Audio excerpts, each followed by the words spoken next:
Hey, it's Jacqueline from the CTS Sports Room, coming to you from my car.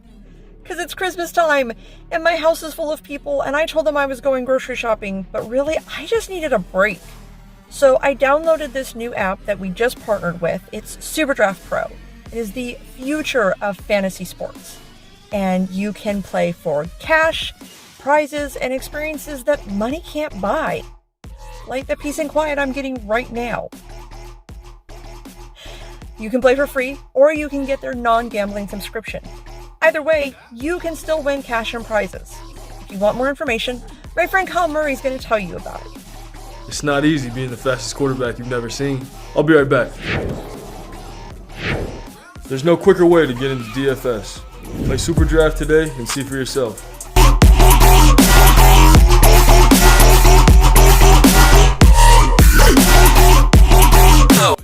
SuperDraft Pro and Caesars Entertainment are bringing you the future of fantasy sports.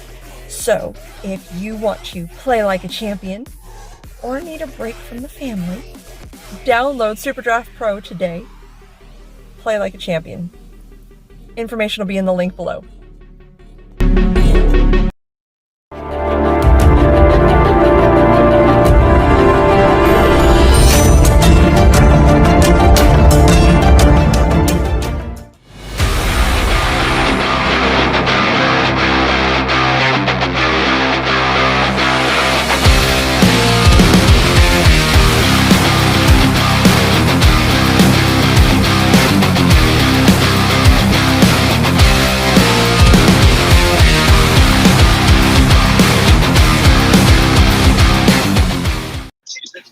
Hey everyone, and welcome. First episode of the Bama Brigade, a new show with the Sunday Night Scoreboard boys. We're going to be talking about Bama sports and pretty much everything Alabama and, college sports in general. So welcome, guys. All right. Yeah. Sorry, I was sharing on Facebook too because I had a little hard time copying and pasting it, so that's why I was looking at my phone. Yeah, so for those that are new, why don't we introduce ourselves real quick? I'm Tyler Shibish, and these are my two esteemed co-hosts. I'm Jojo. I'm Clack. Always just the one name. He's like Cher or like Beyonce. Yeah, Prince. I'm just Clack. Clack. It's amazing when people call me my first name. I don't even respond anymore because I'm not used to hearing it. He may be Prince, but to us, he's just the Prince of bad takes. So, that is true. That is true. That is true. So, so there's some pretty big Alabama games coming on tomorrow, but I think we should start with something that happened yesterday. And SEC play started for basketball. We played Tennessee with two of their best players missing, but we won by I think 5. Barely. It was, 83-78 or something like that. 73-63, didn't we pull away at the very end? 73-68. I knew there was an 8 in there. Oh, and there's an 8 I was somewhere. 10 off. I said 83-78. It was 73-68. Anyway, yeah. So I mean, it was pretty interesting watching the team play because they missed a lot of 3-pointers. Jaden Shackelford has been off. Like when we were playing really well, he was playing really well, and now that he hasn't been, they haven't been great. But I know our very own Joe Will tweets about them living and dying by the 3 at least once per game. And it's honestly true. Like when they don't make shots, they look awful. It's been a thing since last year. I mean, I haven't watched a lot of Alabama basketball this year. You can call me a fog, football only gump if you want. It's true. So far this year, I just really haven't been all that into it. But yeah, I did see they struggled with 3-point shooting yesterday. Common theme for this team. A lot of times when, they either lose games or the games end up being closer than they need to be, it's because of the 3-point shooting lack of success.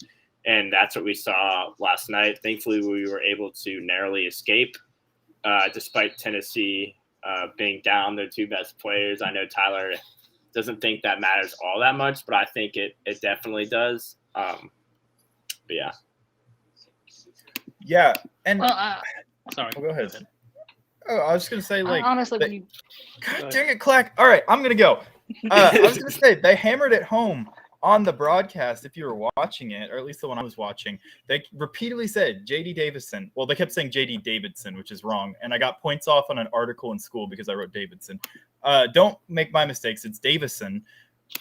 But they kept hammering home, like, this guy has like a 28% turnover ratio. So, like, 28% of his passes are turnovers, which is just awful and unplayable. And they said it every time he touched the ball, but also every time he touched the ball, he seemingly turned it over last night. He had like 4 in the first 3 minutes he was on the court. And you can't play a guy like that, but also he's pretty good when he plays well. So, like, you can't not play him, and it just puts them in such a bad spot. Yeah, I agree. He's really struggled with turnovers. He's kind of a pass first point guard, and he is an elite passer. But like Tennessee was game planning him very well, and it seemed like every time he tried to get flashy with passes, every time he tried to get flashy, he'd throw it to the other team, and then he'd try to drive in, he'd bounce it off his foot or throw it up, and just Tennessee would come down with it. And I mean, he was really struggling. I think it really they had a 10-0 run there in the first half. I think his turnovers really helped that 10-0 run by Tennessee. But at the same time, he is a very good player, and like it's you need him on the court, but you need him to be good. And then last night that's not going to cut it. I think the talent is obviously there with JD. I mean, there's no argument for that. But as a freshman, you're going to see some errors from him for sure, especially when it comes to turnovers, because he knows he's a good player and he's going to expect to be the guy making all these plays. So he may force some things. Definitely has a lot more of a magnifying glass on it when you're playing in these conference games, because they tend to be a little bit closer, opposed to playing, one of these teams that, isn't in your conference. But I'm not terribly too worried about J.D. Davison. I think he'll figure things out. Yeah. One question. Sorry. I was just going to answer the question in the chat real quick. Where's Stingray, Joey, and Clemson Tom? They will be back next week. We're starting Alabama Thursdays. We're doing Rolling with the Tide right before Bama Brigade. So next week we'll have both shows on. This week we just have Bama Brigade. They're on a much needed a break right now. But, and Third and 3 will be back too. Yeah, Third and 3 will be back next Tuesday. So you're stuck with us, Mike. But yeah, sorry. Next week we'll be reviewing the Cincinnati. We'll be reviewing the Cincinnati Bowl game with former Cincinnati University defensive tackle and also podcast host Ernest Allen. And Joey and I will also be previewing the NCAA championship game that hopefully features Alabama. So, pretty exciting. We'll know tomorrow. One thing too about basketball that I've noticed is, and obviously this is going to be the case, but the team misses Herb Jones something fierce, right? Guy was the best defender on the team. He's the best defender on the Pelicans already. He's, side note, having an insane rookie season. But we were supposed to be a defensive team, right? Push the pace on offense and then play good defense. And the good defense just isn't really there this year. So I think that's part of why we're not having as much, or not looking as clean as we were last year. I've got 2 questions for it. This is the 2 things that really have me wondering. My first one is, who is the real Alabama basketball? What is their real identity? And secondly, will we ever learn to rebound? I think that is part of their identity, though, right? Is they have one guy that I can think of that's a true, kind of rebounding, in the paint big man. That's Charles Bediako. He's a true freshman. Mm-hmm. But other than that, you have Noah Gurley. He kind of plays on the perimeter a lot. You have Gary. He plays on the perimeter a lot. And then you don't really have any other big men that are great. So last year, Herb Jones took care of a lot of the rebounding, and some of the other big guys. Even Alex Reese is being missed on the rebounding end, at least. Love him or hate him for his shot taking, he would at least go in there. We're not getting into that, because Alex Reese I'm so glad that he's gone. And I know Clack said John Petty would make a difference too, but I'm glad that both those two guys were gone. Herb Jones, It just I'll agree depended on with the you. game. I don't think that's the case. I mean, I'll agree with the Herb Jones take because Herb Jones is a defensive menace, but Reese and Petty, we're better off without them. I'm sorry. Yeah, That's just true. They kind of lost some of that toughness that they had last year, some of that grit that they had last year. And I know that like Nate Oates loves the hard hat points and stuff, but I mean, losing Herb, you're gonna lose a lot of toughness. That dude is one of the toughest basketball players I've seen. But I think that's the problem is they don't have any interior toughness. Everybody wants to be a 3-point shooter and like dribble around in circles and stuff, but it's not really working when you're turning the ball over and missing all your threes. I mean, what about you? And the intent. I mean, to answer both of my questions, I think the real identity of this team is what we saw against Gonzaga. I really believe that. Like, this team can be good. I think there's two things that they struggle with, and they kind of go hand in hand. Is one, they get cocky. I mean, I think you look at the Memphis loss. They had a big head. They got cocky. They got beat. And I think it's a. I'm trying to think of the right word. I'm trying to word this correctly. It's like the talent is there, but it's like the effort is not there. Sometimes it's just like Jacksonville State. We beat under 500 Jacksonville State by 5 points. We struggled. We did not play that good against Houston. We didn't play good the last couple of games. It's an effort issue. It's like we're good, but where's the effort? Like, we're not giving forth the effort of a good team. And especially, down low, we gave up 21 offensive rebounds to Houston. I think like 18 or 19 to Davidson. That's not going to work against a guy like Walker Kessler at Auburn. Like, Auburn is going to body us down low if we don't have an effort down there. But, I mean, it all goes back to effort and want to. And sometimes I just feel like this team doesn't have the want to in them to win. Yeah. And I mean, like, a lot of the players that are putting in a lot of effort are young and inexperienced, right? Like, J.D. Davison tries his butt off, but he makes a lot of mistakes. Mm-hmm. But also, like, he's, really good when he's on. I mean, he made 2, like, back-to-back game-winning plays against Houston earlier in the year, right? Like, with the putback dunk and then the block. But he makes a lot of rookie mistakes. But someone like Javon Quinterly, right? Like, he's just he puts in the effort. He's one of the better, like, effort guys, I think. But, like, he's just not big enough, not tough enough to be, like, the type of leader we need, I kind of think the same about Jaden Shackelford. I think, and I do firmly believe that, and I'm not saying this to sound critical. If Christian Sykes is in here, he's going to get me for this one.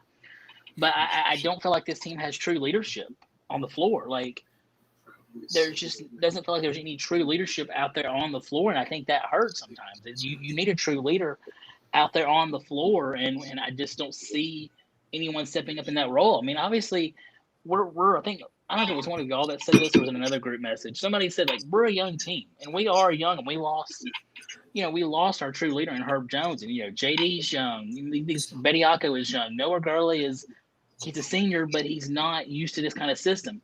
We're a young, inexperienced team, and we started off great. We started off, 3 and 4 years ago, we would absolutely love a 9-3 start. And now, we've got this mindset of a 9-3 start is awful. It's the football mindset. Top 4 seed.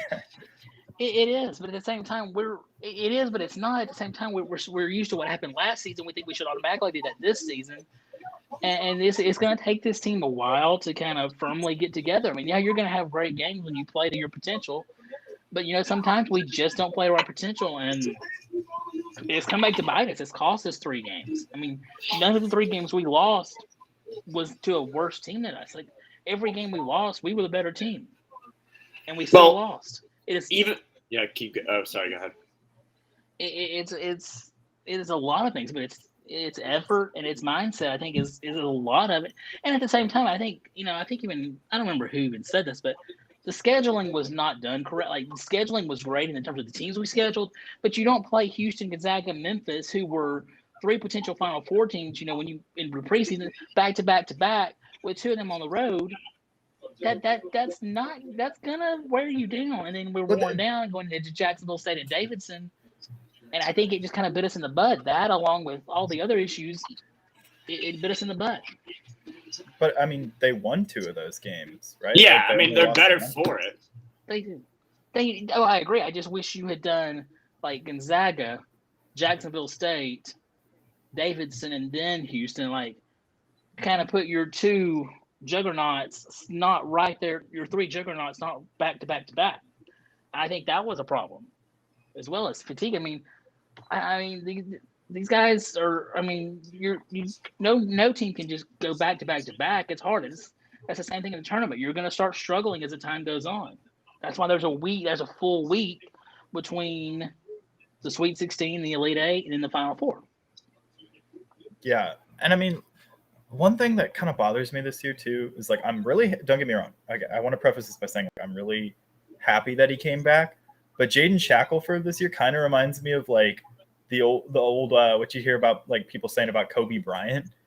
Every time he touches the ball, it seems to me like he wants to shoot it, right? Like not like he's deadly like Kobe. I mean, when he's on, he's our best scorer, but like every single time he touches the ball, it's either a 3 or like a off balance floater. And don't get me wrong, the off-balance floater might be his best shot. Like, he makes those at a crazy rate for how like bad of a shot it is. But it drives me insane because like nights like last night when he's off, he wants to shoot his way out of it. And like they made a good point on the broadcast where when you're trying to shoot your way out of a slump, you don't do it with like off-balance fadeaway threes and stuff. You do it with like open spot up threes, you know? Well, see, he is our leading scorer, and I can see why. But at the same time, like, you know, I want to see what y'all say on this before we move on to football. But to me, if you ask me who is the X factor, the one X factor on this team, my pick, I would say Keon Ellis is the X factor of this team. If Keon Ellis has 20, 25 points, we're going to win. He has been quiet recently. You're right. Yeah, and then Mike in the chat said, "Can they beat the Gators?" In my mind, I think like the SEC tier list right now. I don't know, but the SEC tier list to me right now is like LSU and like Auburn and Kentucky and like Alabama, right? Those are like the 4 really good ones.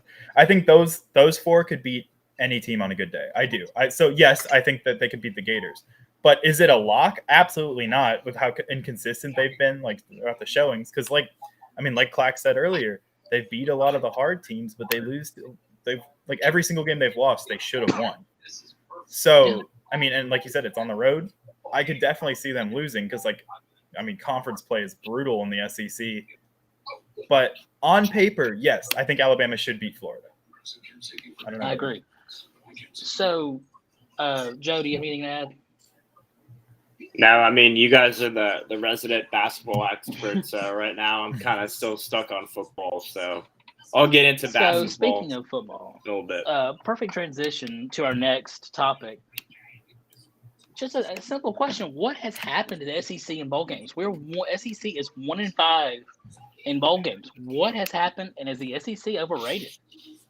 No, the SEC is not overrated. There's a lot of things that go into this game.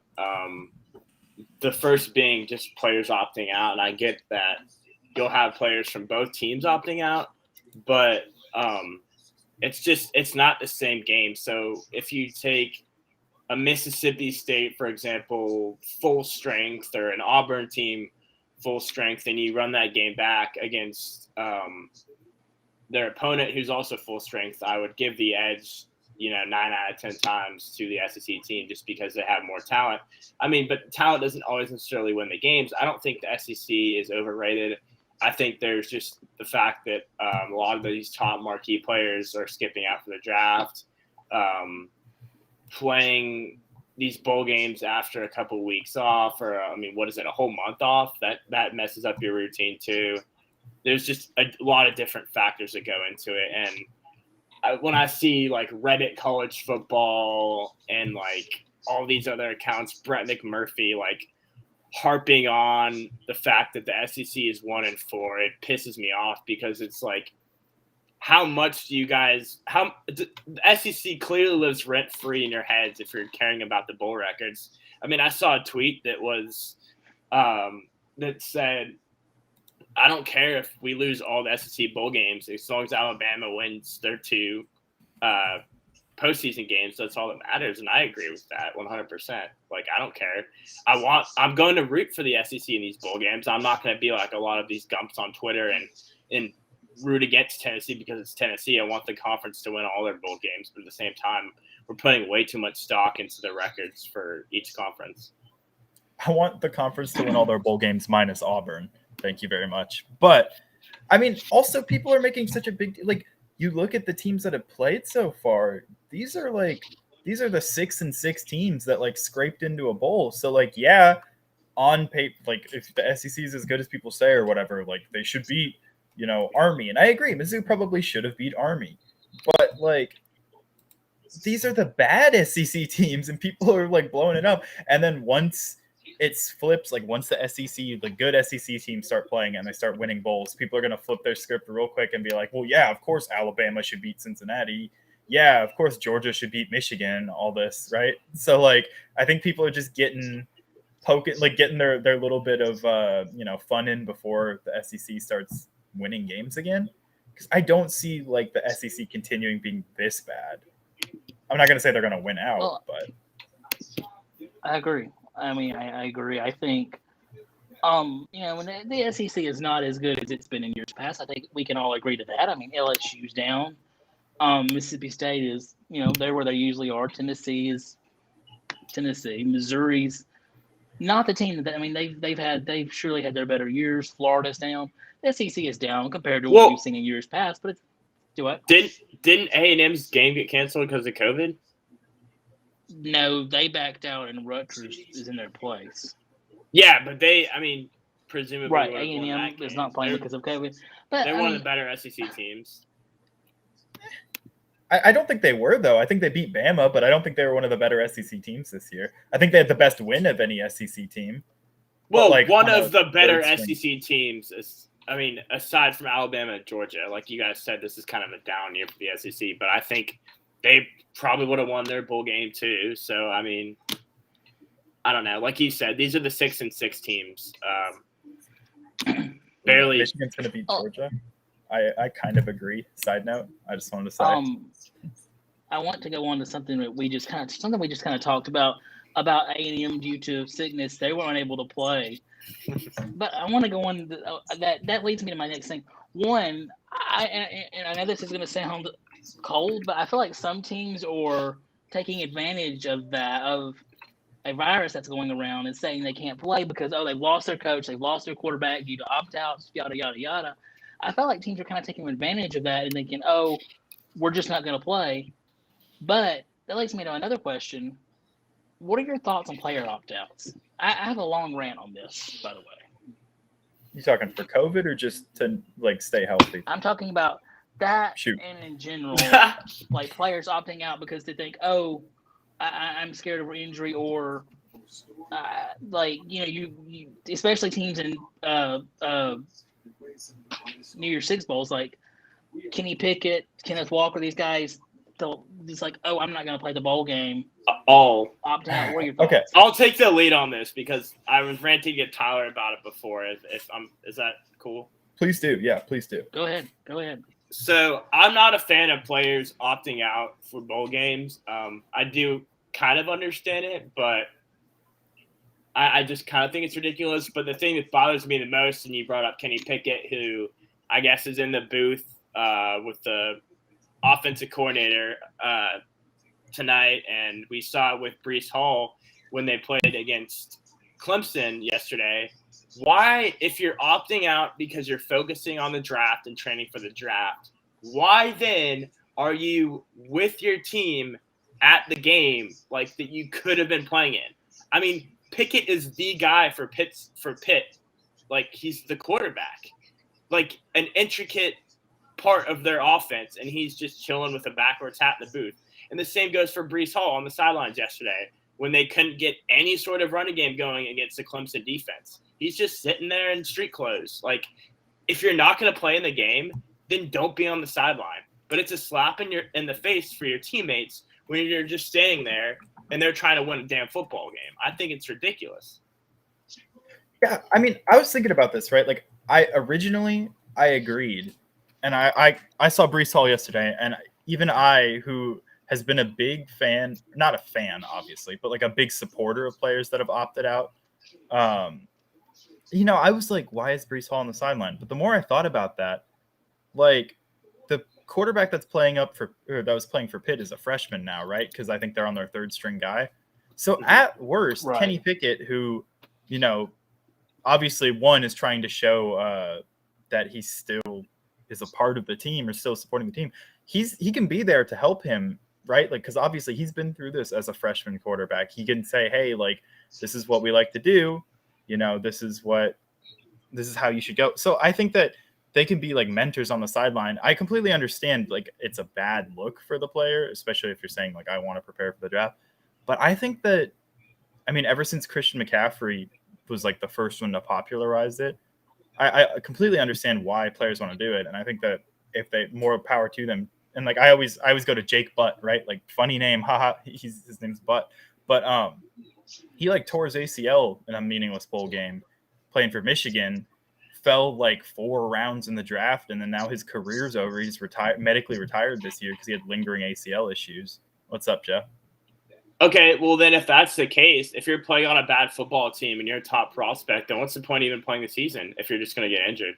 Like, that's the way I see it. If it's a meaningless game, if you're a star player on Vanderbilt and your team's going to win 2 games, then skip the season, right? If you're a star player on Vanderbilt though, and you're like a first round pick, what is the point of playing? Like, if it's not going to hurt your draft stock by not playing, then why would you risk it, right? Like, I think it's the same thing with like why this is kind of a side thought, but this is why I think that like the 3-year rule is kind of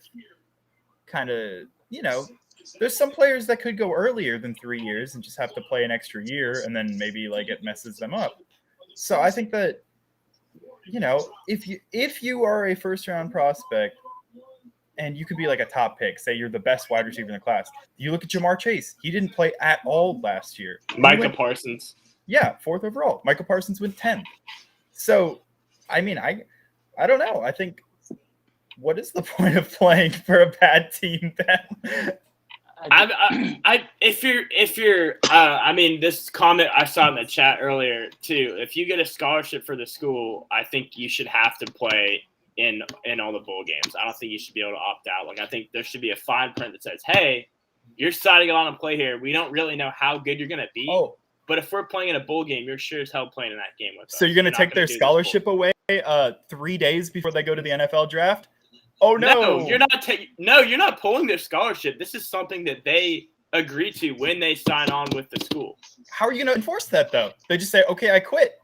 I'm going to the NFL. No, you can't sign on unless you honor that commitment.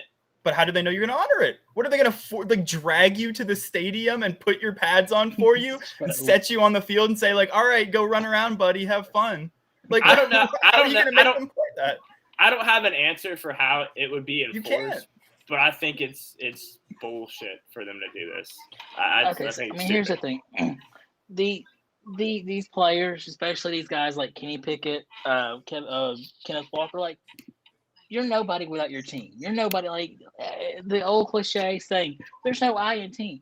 Kenneth Walker, Kenny Pickett.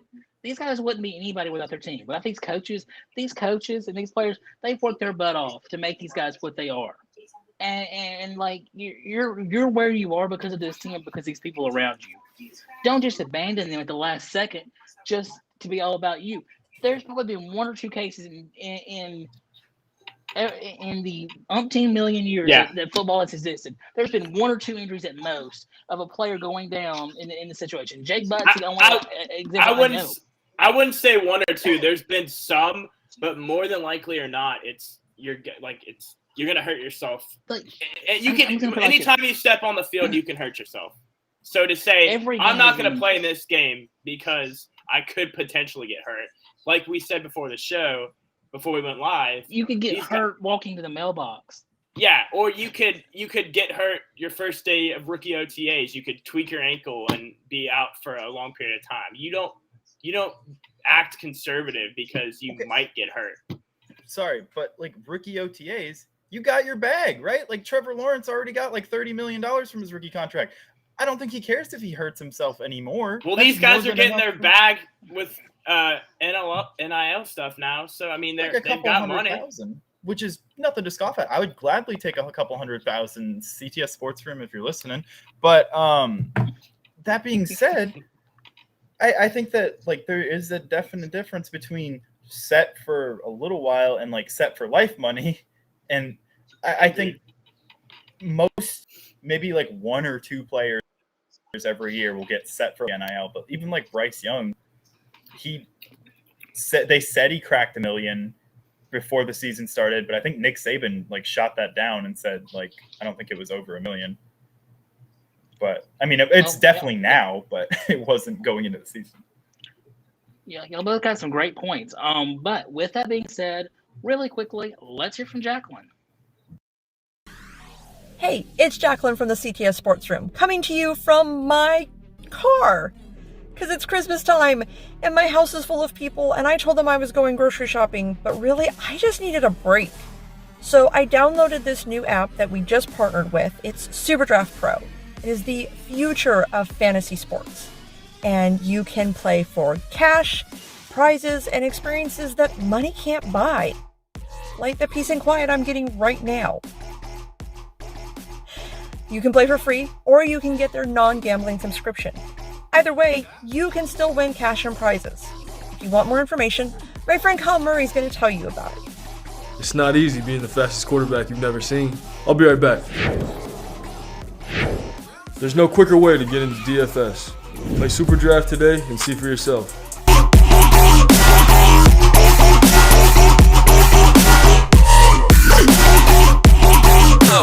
SuperDraft Pro and Caesars Entertainment are bringing you the future of fantasy sports.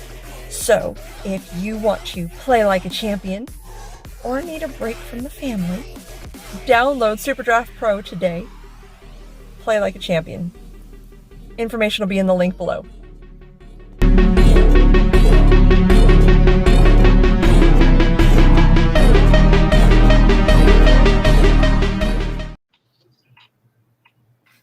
Yeah, thank you. All right. Well, there was a word from our partners at SuperDraft Pro. The link for them is below. So we were having an interesting discussion before the break, and we'll continue that for a moment here. And y'all both have great points. Y'all both have very valid points, But I kind of side with Joe on this. That's a switch, but I guess a blind squirrel finds an acorn once in a while. Whatever, Clack. Whatever. I totally agree with Joe on this. But how would we feel if if we had lost to Auburn, heaven forbid, and then we get ready for our bowl game, win the Sugar Bowl or whatever, and Brian Robinson, J-Mo's like, oh, I'm not going to play. Like, dude, why we're the only you know what I'm saying? It's just like, well, that happened when we played Michigan. Remember we played Michigan and I don't know what bowl it was a couple years back. Citrus Bowl. Yeah, we had a couple receivers opt out. I'm pretty sure, but I think we did. I know Jerry Jeudy played, but I don't think Ruggs played, or I can't remember. So it's happened to us before. But yeah, I do agree with you. And my question I pose to you is, when you take a guy like Kenny Pickett, who's not playing with his team in their bowl game against Michigan, and you compare and contrast that to a guy like Matt Corral for Ole Miss, who is playing in his team's bowl game against Baylor, and these are two guys that are going to presumably be the two top quarterbacks taken in this year's draft. Which one of those guys do you want more? I mean, you can't tell me that the fact that Matt Corral wants to go to battle with his guys one last time before he goes pro doesn't give him an advantage over Kenny Pickett. No, I think that it might be for some people, but like if I was a GM, it wouldn't bother me. Like I get it. It's a business at the end of the day, and you got to look out for yourself. Like I don't think that's it. I mean, I guess I was about to make a really bad example. I was going to say Ben Simmons not playing with LSU. People said that would make him a bad teammate, but I mean, flash forward, a couple years later, he's sitting out because But And anyway, Ben Simmons is not a very good basketball player. yeah. But like I think that like you look at Christian McCaffrey or someone like that, right? What has he done since Fair going enough. to the NFL that's been anything less than being a great team player? I don't think it's an True. indictment on their character. And like I get it. Maybe if you're like dead even, like Matt Corral and Kenny Pickett have the exact same prospect score for you, that might be like the bump. But I don't think that they should value that super highly, in my opinion. I don't think that makes them. I don't think it'll be valued super highly. I mean, personally, I think Corral is a lot better than Pickett, but I do think if you're like splitting hairs on it and it comes down to things like that, Corral definitely has the edge. But a counterpoint that I always talk about for why he's so good, Pickett's also been there for 5 years. So I don't think he wants to be there any longer than he needs to be. But one last thing I wanted to mention on this earlier when you're talking about like Alabama's opt-outs, how would we feel if, J-Mo and Brian Robinson and stuff decided to opt out? I don't think that would be the worst thing, right? Like when you're a team like Alabama that's competing for a national championship. Five-star. Yeah, exactly. Like I don't even mean this in like we have another 5-star to reload with, but you get to see some of the younger players play meaningful games.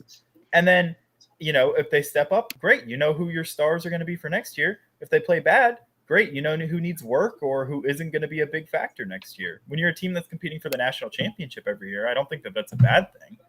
Even if it does cause you to, I don't know, lose a game against the 9th seed or something in the country. I mean, losing's never good, right? I never want Alabama to lose. I will always be sad. But I'm just saying, I don't think it's the worst option. Like seeing what some of the younger players have. And same with Pittsburgh. Like they get to see what their quarterbacks for next year might be able to do. So.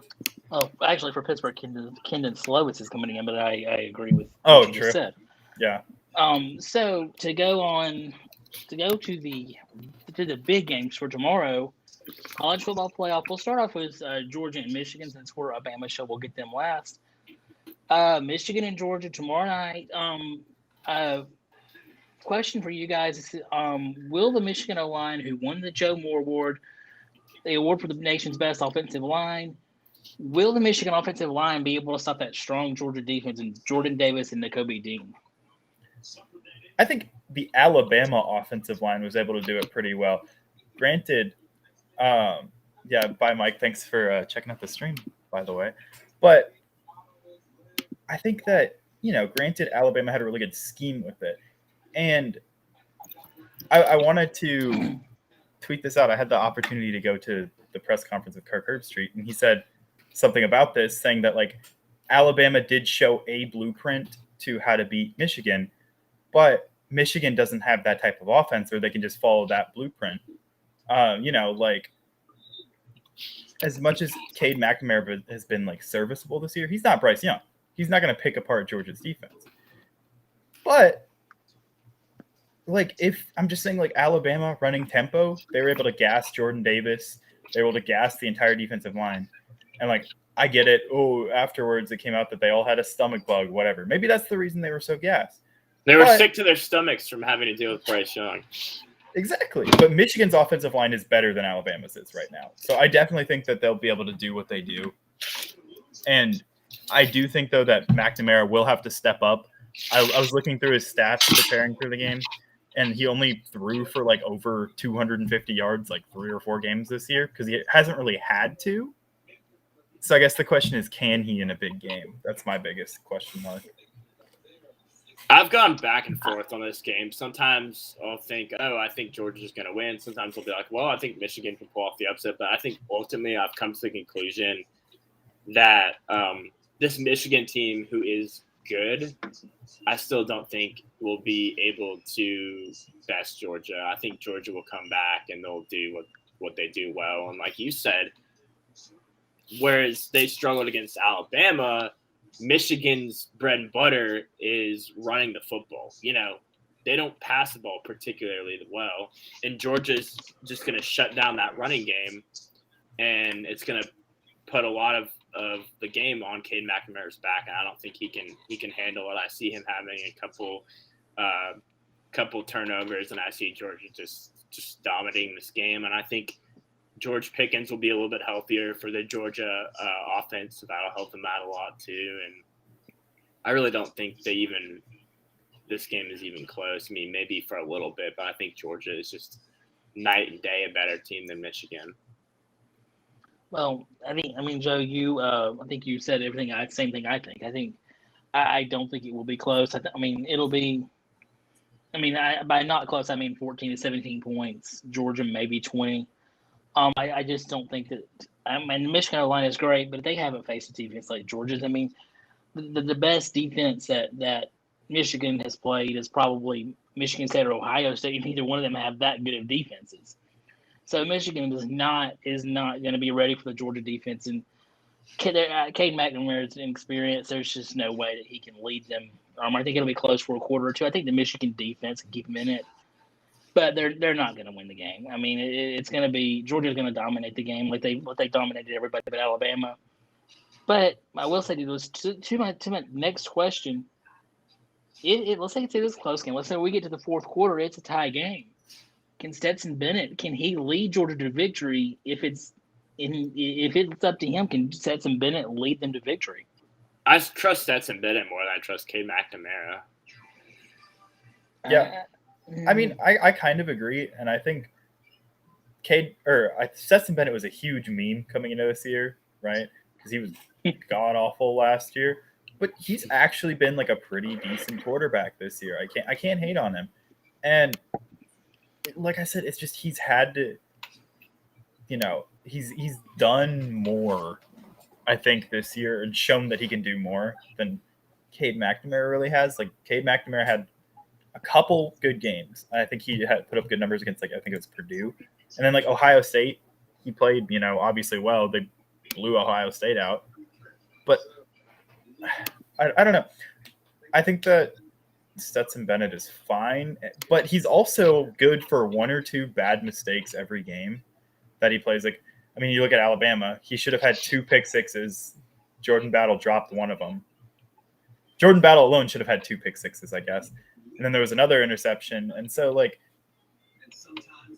I'm not really confident in either quarterback having to win the game for the team.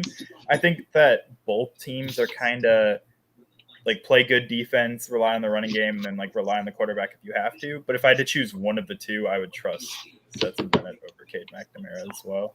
Yeah, and I think Georgia's game plan will allow for Stetson Bennett to, they're not going to put it on his shoulders and expect him to do too much. And I don't think that's game plan for Michigan, but I also think that will become the game plan once Georgia just shuts down their running game, which has been good all year. I mean, they've had a good running game, but it's not like they have a prolific passing game. If they had a prolific passing game, I'd say they'd have a chance, and they could even pull off the upset in this game. But a team that solely relies on running the ball and just being dominant running the ball against one of the best rush defenses in college football, I just don't really see things going all that well for Michigan. I got to be honest. All right, final predictions: Georgia, Michigan. Wait, hold on. Before we go on, Clack, we never heard. All right. You think that's Stetson Bennett? Yeah, Stetson Bennett. Do I think Stetson Bennett can lead Georgia to victory in a close game? No. But I don't think Cade McNamara can do the same thing. Like Joe said, it's not going to – neither quarterback can – if it's Georgia's down 4 with a minute to go, they're screwed. Stetson Bennett can't do it. But, a close fourth quarter game, there's no point in relying on either quarterback. It's going to come down to running games and defense. I don't think Stetson Bennett can do it. I don't think Cade McNamara can do it. So, no, I don't think he can. Against Bama, Stetson Bennett was really good at keeping it a 2-possession game, though. Every time we scored or make it up 21, he would lead another touchdown drive. So he was really good at keeping our lead to only 14 points. I'm curious what the over/under is for this game, because I can kind of see it being a little bit low scoring and then Georgia winning by 10 or something late. I don't have it off the top of my head. I'm trying to scramble to find it quickly, but okay. While you're doing that, predictions, Tyler? I think that Michigan will actually give them enough. I think it'll be a close game. Like you said, I don't think that either team is going to score a lot. I mean, I also didn't think Michigan was going to score a lot against Ohio State, and then they went up and scored like 40-something points. So I could be completely wrong. But I think that this game will be closer to Clemson, Georgia than it will be Michigan, Ohio State. Obviously, it's not going to be like 10-3 or whatever it was. I'm guessing like 2014. The over-under is 45.5. I'm guessing like a lower scoring game. I'm guessing 2014 Michigan. I'm gonna disagree with you, Tyler. Before I joined CTS back in September, I don't remember where I made this prediction. I said Georgia would hold Clemson to under 10 points. I don't think they hold them to under 10. I think it's gonna be around 10. I'm gonna go 27-10 Dogs. Okay. I'll go 24-10 Georgia. All right, Okay. so now very to low the on game Michigan. of the day. Both of you. Now to the game we've been waiting to talk about. Bama, Cincinnati, 2:30 Central, 3:30 Eastern. Joe, 3:30 Eastern. Eastern time is what we operate around 3:30 here. Eastern. We will not have. Anyway, 3:30. Clack, are Eastern, you drunk? Bama, Cincinnati, AT&T Stadium. We'll start off. Bama, Cincinnati. Cincinnati's got some good corners. First round picks on that defense. Do you know their what's names? Are happening? you What going to do say y'all them? Yeah. I had all of it Clack. down. It's not in my. Clack, tell me, have you been drinking? Or are I you have just not had any slow? alcohol. Yeah. Are you a little sauced? No, I have had A no little alcohol. Sauce Gardner. I was trying to give you a hint. That is his name. I had that in my Dude, Clack, come on, man. And then Kobe Bryant. How could you forget Kobe Bryant? But yeah, I mean, I think it'll be a good matchup, and I think it'll be super interesting without John Mechie. It was going to be a good matchup with John Mechie. But, I mean, people were kind of mad at me for I was just doing my due diligence reporting what was said. And sorry, I love the spam that he just put on the screen. Jaleel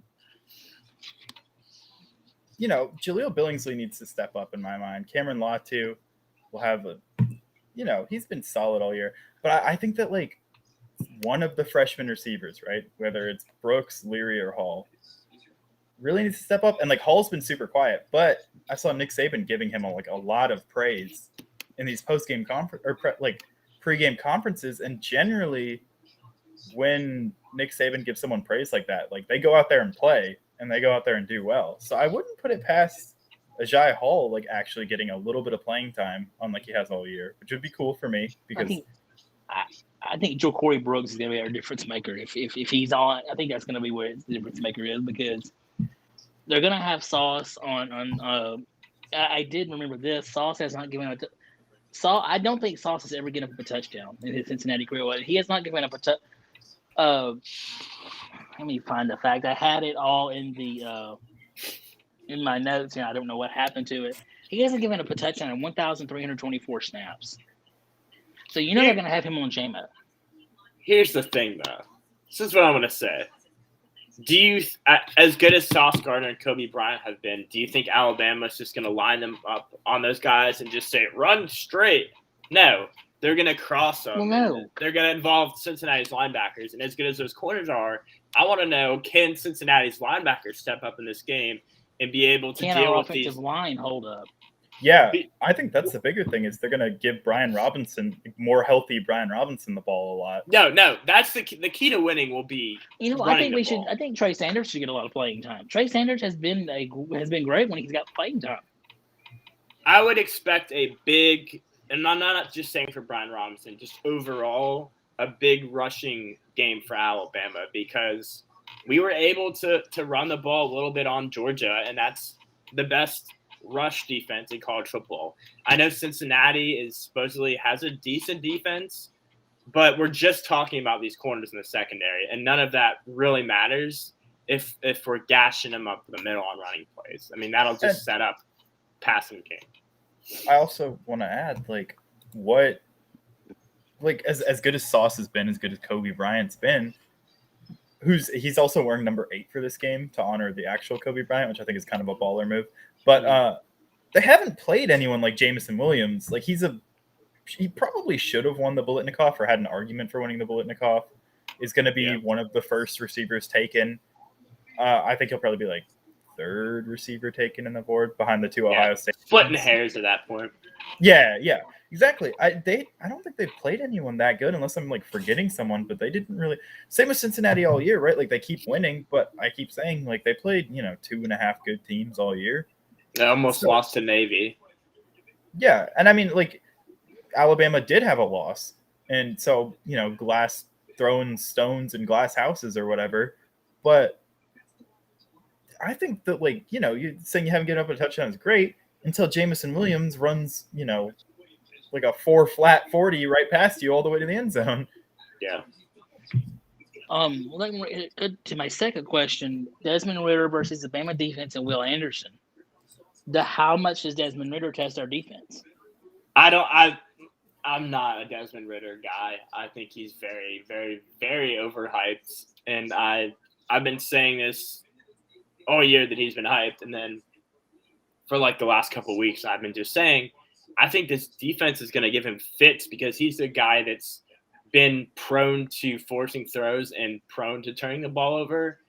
And I think I would say stat wise, he'll probably have maybe a rushing touchdown and a throwing touchdown, but I expect like 2 picks and a fumble from him or something. Like I don't think. I mean, and saying 2 touchdowns for him, I think is very, very. What's the word I'm looking for? Optimistic thinking. I think he's going to have a tough game. I don't think he can get the job done, and I think our defense this last second half of the year has been absolutely dominant, and I think Will Anderson is going to feast on Cincinnati's offensive line. Thanks, Pete.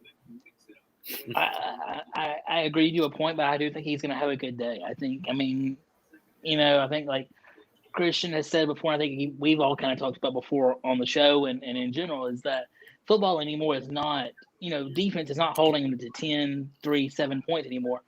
21, 24 points, that's essentially a win for the defense in a way. And I think that's going to be the case tomorrow. I think we're going to give up points. They're going to get yards. But I still think that the Bama defense is going to be by far the best defense he's ever faced. And I think they're going to rattle him. I think they're going to rattle him. You get hit by Will Anderson 1 or 2 times, you're going to get a little bit rattled. I think Jordan Battle makes the play, and I think Jordan Battle has a pick. Daniel Wright has been impressive on the last couple of games.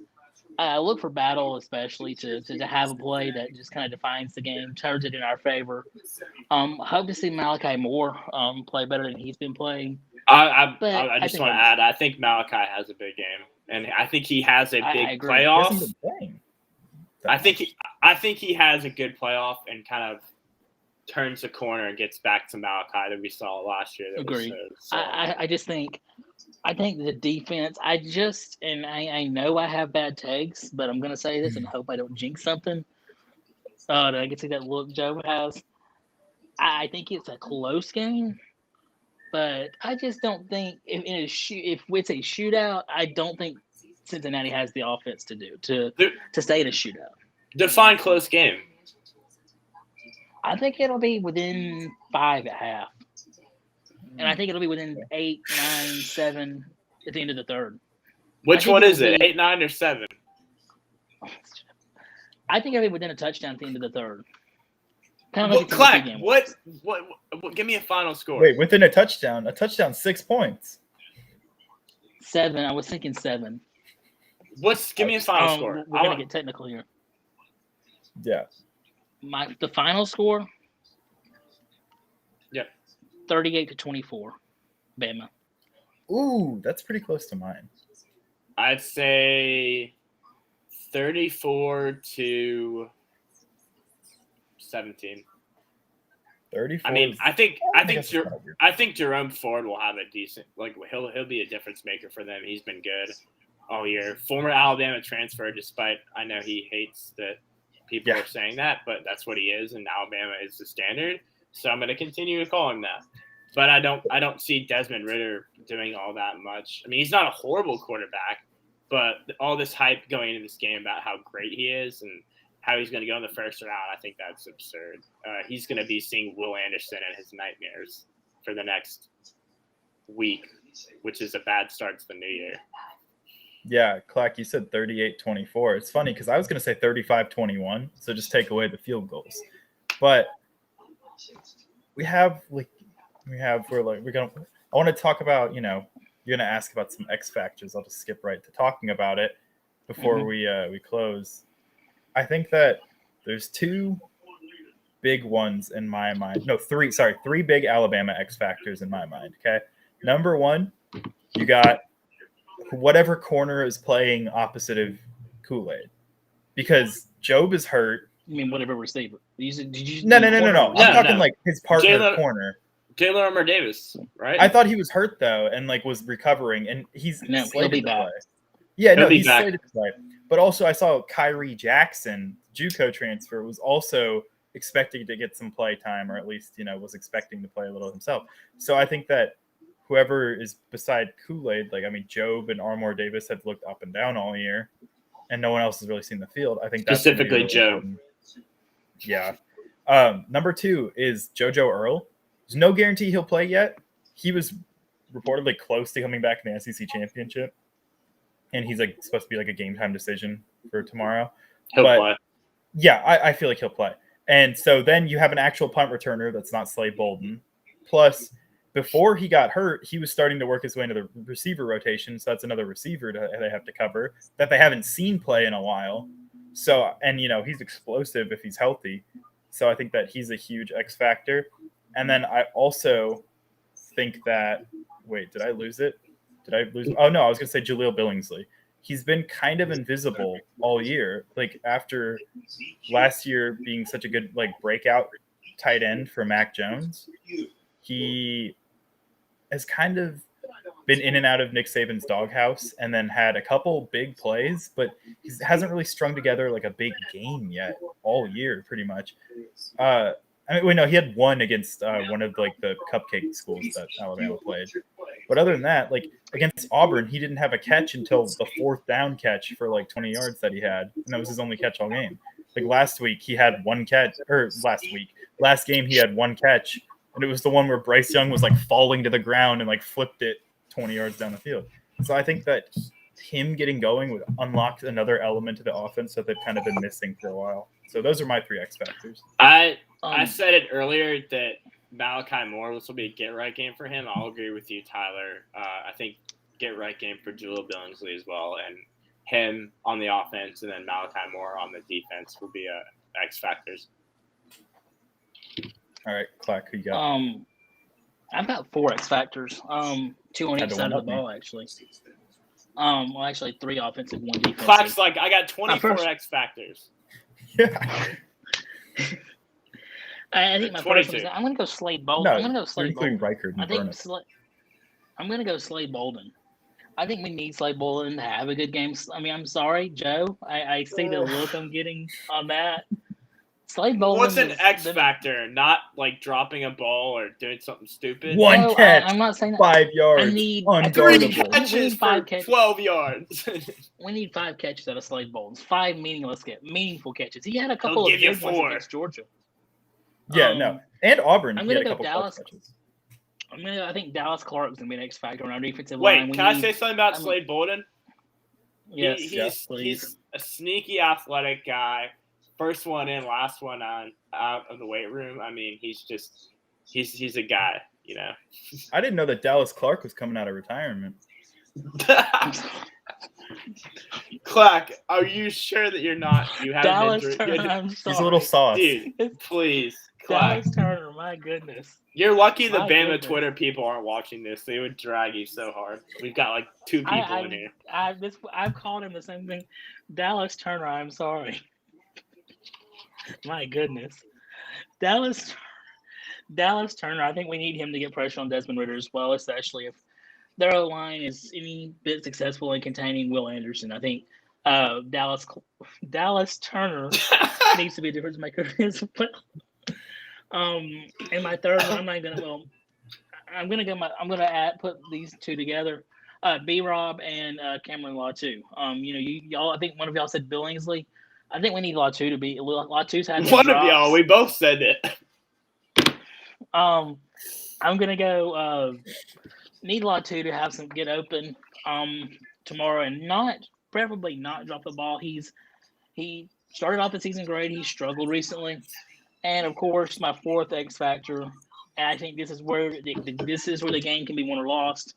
The running game with Brian Robinson. We have to establish a running game. I mean, we cannot be one dimensional tomorrow. We need to put Dallas Clark out there on offense, man. He could help that running tight game. end room. Yeah, I already tweeted Oh it my too, Clack, goodness. so have fun with that. But I mean, I think with that, unless y'all have anything else to add.